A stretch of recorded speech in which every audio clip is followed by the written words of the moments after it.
కూటమి ప్రభుత్వంపై మాజీ మంత్రి కురసాల కన్నబాబు విమర్శలు గుప్పించారు. క్రెడిట్ చోరీ చేయడంలో చంద్రబాబును మించిన వారు లేరని అన్నారు. కరోనా సమయంలో కూడా వైసీపీ హయాంలో అభివృద్ధి ఆగలేదన్నారు. జగన్ మంచి పనులను చోరీ చేసే పనిలో కూటమి ప్రభుత్వం ఉందని చెప్పారు.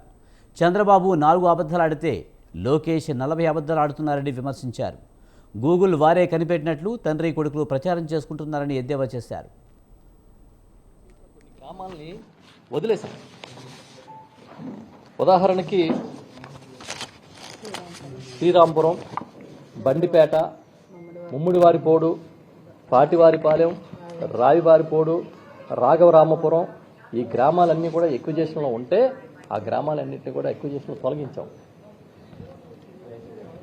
ఇవాళ గ్రామాలు నామరూపాలు లేకుండా చేయాలని ప్రయత్నం చేసిన చంద్రబాబు నాయుడు అక్కడ ఎస్సీజెట్ రావడమే ముఖ్యం, మీ జీవితాలు ఎలా పోయినా పర్వాలేదు అనుకున్న చంద్రబాబు నాయుడు తిరిగి మళ్ళీ వచ్చి ఏదో ఇప్పుడు ఆయన చేసినట్టుగా ఆయన కూటమి నాయకులు కలిపి ప్రచారం చేసుకుంటే ఏం చెప్తాము, ఎలా చెప్పాలో మాకే అర్థం కావట్లేదు. ఎందుకంటే ఇక్కడ ఆ కూటమిలో ఇవాళ భాగస్వాములుగా ఉన్న చాలామంది నాయకులకి వాస్తవాలు తెలుసు. తెలియక మాట్లాడితే నేను చెప్పొచ్చు, తెలిసే మాట్లాడుతుంటే ఇంకెలా చెప్పాలి? జగన్ గారు ఇవాళకి కాదు ఏ వాటికైనా సరే హిస్టారికల్ లీడర్, ఎస్సీజెడ్కి సంబంధించి చారిత్రాత్మక నాయకుడిగా మిగిలిపోతాడు. 16 రాష్ట్రాల్లో ఎస్సీజెడ్ కేసులకి జగన్ గారు ఇక్కడ భూములు ఎస్సీజెడ్ నుంచి తొలగించిన కేసే ఆధారంగా సుప్రీంకోర్టులో కేసులు నడుస్తున్నాయి. ఆంధ్రప్రదేశ్లో జగన్ గారు వదిలేయగలేంది మీరెందుకు వదలరని చెప్పి సుప్రీంకోర్టులో కేసులు నడుస్తున్నాయి. మేము వెనక్కిచ్చిన భూముల్ని మళ్ళీ మేము ఇచ్చామని చెప్పుకోవడం కాదు, చిన్న టెక్నికల్ రీజన్తో మొత్తం 2180 ఎకరాల్లో సుమారు 1000 ఎకరాలు పైగా వైఎస్ఆర్ హయాంలోని రిజిస్ట్రేషన్లు జరిగిపోయినాయి. రైతులకి సర్వేలు చేసి భూములు అప్పగించేశారు, రిజిస్ట్రేషన్లు జరిగిపోయినాయి. మరొక 1000 ఎకరాలు రిజిస్ట్రేషన్ జరగాల్సి ఉంది. ఏమైంది అంటే ఆ టైంలో రిజిస్ట్రేషన్ డిపార్ట్మెంట్ ఒక ప్రైమ్ వెర్షన్ 2.0ని తీసుకురావడంతో అక్కడ టెక్నికల్గా అది ఛార్జీ లేకుండా ఉచిత రిజిస్ట్రేషన్లు తీసుకోకపోవడం వల్ల డిలే జరిగింది, సాఫ్ట్వేర్ డిలే. ఈ క్రమంలో ఆ 1000 ఎకరాలు రిజిస్ట్రేషన్ అవ్వలేదు, కానీ రైతుల చేతిలోనే ఉన్నాయి. కానీ దాన్ని ఇప్పుడు ఆ రిజిస్ట్రేషన్ డిపార్ట్మెంట్లో అదే ఉచిత రిజిస్ట్రేషన్ చేయడానికి ఈ ప్రభుత్వం మెమో ఇచ్చింది. ఇచ్చి మొత్తం భూములన్నింటినీ మేమే తీసేసామన్నట్టుగా ప్రచారం చేస్తున్నారు. మేము అడుగుతున్నాం, ఇప్పుడు మేము ఇచ్చిన 158 జీవోలో ఇంకా చాలా అంశాలు ఉన్నాయి. స్థానికులకి 75% ఉద్యోగాలు ఇవ్వాలని ఒక నిర్ణయాన్ని ఆ రోజు కేబినెట్ తీసుకుంది. కమిటీ సిఫార్సు మేరకు జగన్మోహన్ రెడ్డి గారు ఇది ఖచ్చితంగా జరిగి తీరాల్సిందని చట్టం కూడా చేశారు. ముందు దాన్ని అమలు చేయించారు. దాన్ని అమలు చేయండి ఫస్ట్. అలాగే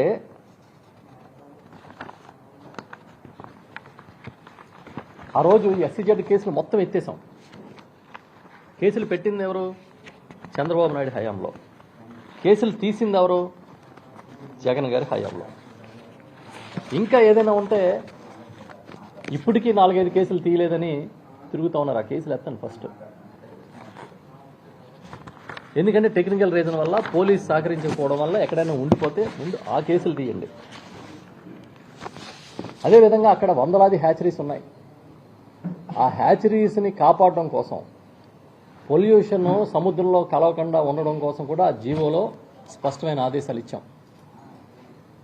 అదే కాకుండా అక్కడ దివీస్ అనే ఒక సంస్థ ఏర్పాటు అవుతోంది.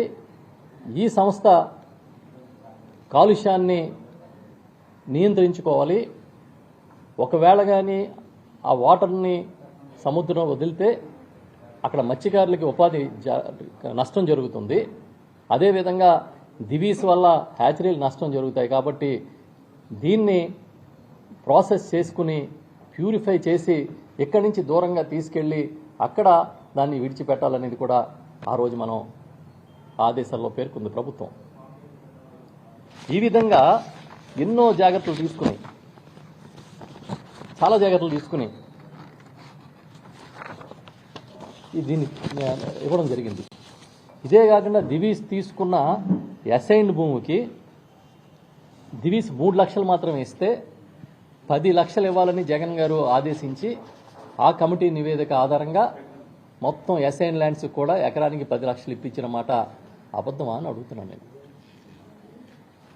ఈ విధంగా మొత్తం అన్ని విధాల జాగ్రత్తలు తీసుకుని గ్రామాలే వదిలిపెట్టి మేము ప్రభుత్వంలో ఉండగా కార్యక్రమం చేస్తే ఇప్పుడు వచ్చి మీరేదో చేసినట్టుగా మీ ఎల్లో మీడియాలో పెద్ద ప్రచారం చేస్తున్నారు. మొన్న కూడా 2024 డిసెంబర్లో మేము ముగ్గురం రైతు సంఘ ప్రతినిధులు ఇంకా ఇతర నాయకులు పోరాట కమిటీ నాయకులతో కలిపి ఒక ప్రెస్ మీట్ ఇక్కడే పెట్టినప్పుడు కూడా చెప్పాం, ఈ మొత్తం దుర్మార్గానికి చంద్రబాబు నాయుడు గారు ఆ రోజున్న జిఎంఆర్కి కేబీ రావుకి సహకరించడమే కారణం. మీకు జిఎంఆర్ మీద విచారణ వేయించండి, ఎందుకంటే భూములు రైతుల దగ్గర ఉండగానే ఆ రికార్డుల్ని బ్యాంకుల్లో పెట్టి ఐసిఐసిలోను ఎల్ఐసిలోను పెట్టి 2,500 కోట్ల రూపాయలు అప్పు తెచ్చాడు జిఎంఆర్ కంపెనీ. రైతులకి 3 లక్షలు ఇచ్చి అవి ఇంకా రైతులు నుంచి వాళ్ళ దఖల పడకముందే వీటిని బ్యాంకుల్లో పెట్టి 2,500 కోట్ల రూపాయలు అప్పు తెచ్చారు. అలాగే కేవీ రావు గారు కూడా ఇంచుమించుగా బ్యాంక్ ఆఫ్ ఇండియా నుంచి రైతుల భూముల మీద 600 కోట్లు అప్పు తెచ్చారు. అప్పుడు ఎవరు సహకరించింది? ఇదే చంద్రబాబు నాయుడు గారు కదా. వాటి మీద ఎందుకు విచారణ చేయరు మీరు? ఈ జిఎంఆర్ రైతుల భూముల్ని తాకట్టు పెట్టుకుంటే, ఈ కేవీ రావు రైతుల భూముల్ని తాకట్టు పెడితే రైతుల్ని రోడ్డు మీద పడేసి అడిగినందుకు మీరు సెంట్రల్ జైల్లో పెట్టి నెలల తరబడి హింసిస్తే, బాత్రూములు కడిగిస్తే జగన్ గారు వచ్చి నేను ఇచ్చిన మాట ప్రకారం భూముల్ని వెనక్కిస్తానని ఇస్తే ఆ క్రెడిట్ మీరు కొట్టేద్దామని ఇప్పుడు ప్రయత్నం చేస్తున్నారు. ఇది మంచి పద్ధతి కాదు. మీరు కొత్తగా ఏమైనా చేయండి.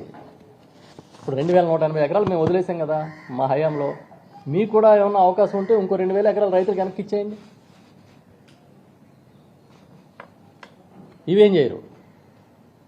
ఎవడో పక్కోడు చేయాలి, ఆ పేరు మనం కొట్టేయాలి. అంత ముందు గవర్నమెంట్ చేసింది ఏదైనా మంచి ఉంటే మన అకౌంట్లో వేసుకోవాలి. ఎంతసేపు ఈ క్రెడిట్ చోరీ తప్ప మరో ఆలోచనే చంద్రబాబు నాయుడికి లేదని నేను చాలా గట్టిగా చెప్తున్నాం. ఇదిగో చంద్రబాబు నాయుడు గారు 2019లో జనవరిలో, అంటే అధికారం కోల్పోయే ముందు 101 కోట్ల రూపాయలు డెవలప్మెంట్ ప్రాసెసింగ్ ఛార్జీస్ రాయితీ ఇస్తూ ఇచ్చిన ఆదేశాల కార్యక్రమం ఇది. అంటే ఇప్పుడు 2019 ఫిబ్రవరిలో ఎన్నికల నోటిఫికేషన్ వస్తుంటే జనవరిలో 101 కోట్ల రూపాయలు ఆ రోజున్న కార్పొరేట్ కంపెనీకి మేలు చేస్తూ, డెవలప్మెంట్ ఛార్జీలను రద్దు చేస్తూ, మినహాయింపు ఇస్తూ ఇచ్చిన ఆదేశాల వార్తాంశం ఇది. ఇదే కాదు, ఇంతకుముందే చెప్పినట్టుగా ఇగో కాకినాడ సెజ్కి ఆ రోజుల్లో లోకేష్ గారు పంచాయతీరాజ్ శాఖ మంత్రిగా ఉన్నప్పుడు ఇవ్వాలనుకున్న మినహాయింపులకు సంబంధించిన వార్తాంశాలు. మా భూములు మాకు ఇచ్చేయండి అని పోలీసులు కాళ్ళ మీద పడ్డ రైతులు, పోరాట కమిటీ పెద్దలు ఇగో మా భూములు మాకు ఇచ్చేయండి అని తిరగబడితే పోలీసులు వాళ్ళని తీసుకుని పోతున్నారు. 144 సెక్షన్ 30 దాదాపుగా చంద్రబాబు నాయుడు అధికారంలో ఉన్న అన్ని సంవత్సరాలు ఉంది ఆ ప్రాంతంలో. మేము చాలా క్లియర్గా చెప్తున్నాం, మీకు దమ్ముంటే ఆ సెజ్లో జరిగిన తప్పుల మీద ఇవ్వండి, యాక్షన్ తీసుకోండి. అంతేగాని రైతులకి భూములు జగన్ గారు వెనక్కిస్తే అదేదో మీ గొప్పతనం కింద ప్రచారం చేసుకోవడం అనేది అది మీకే సిగ్గుచేటు, నవ్వులు పాలవుతారు కూడా. ఇందులో ఏమీ దాపరకం లేదు. ఇగో మేము ఇచ్చిన జీవోలోని ప్రతి అంశం మేము ముందు పెడుతున్నాం. ప్రతిదీ కూడా మా దగ్గర ఆధారాలతో మాట్లాడుతున్నాం. ఇదిగో రైతులపై రాక్షసత్వం ఆ రోజుల్లో ప్రజాశక్తి పేపర్లో రాసిన వార్త ఇది. ఏం రాశారు చూడండి. కాకినాడ సెజ్ అన్నదాతలపై సర్కారు దాష్టికం, సిపిఎం జనసేన వైసీపీ నేతల సహా 150 మంది అరెస్టు. మీరు ఎవడ భూములు ఎవడిచ్చినట్టు, ఎవడ పోరాటాలు చేసినట్టు? పెద్దలు ఆ రోజు స్థానిక ఎమ్మెల్యేగా తుని ఎమ్మెల్యేగా ఉన్న రాజా గారి మీద కేసులు పెట్టారు. మేము గ్రామాల్లోకి వెళ్తుంటే అసలు వందల మంది పోలీసులు నిరంతరం నిఘా. వెళ్తే గ్రామాల్లో ఏడుస్తూ ఉండేవారు, ఇక ఈ ఊరు ఉండదంట, ఈ ఆలయం ఉండదంట, లేకపోతే ఈ చెరువు ఉండదంట అని ఆ మహిళలు వచ్చి ఏడుస్తూ ఉండేవారు. అలాంటిది ఆ గ్రామాలన్నీ వదిలేశాం. మీకు ఇంకా తెలుసా, ఇదే పెద్దలు అదే జిఎంఆర్ అని కంపెనీ శ్మశానాలను కూడా ఎక్విజేషన్ చేసింది. చెరువులు, పొంతలు, వాటన్నిటిని కూడా మినహాయించి ఇచ్చారు. మీరు చూసుకోండి, 158 జీవో తీసి చూడండి. ఎవరిచ్చారు మినహాయింపులు? జగన్ గారు ఇచ్చారు. అయినా సరే ఈ క్రెడిట్ అంతా నాదే నాదే నాదే అని చెప్పి అలా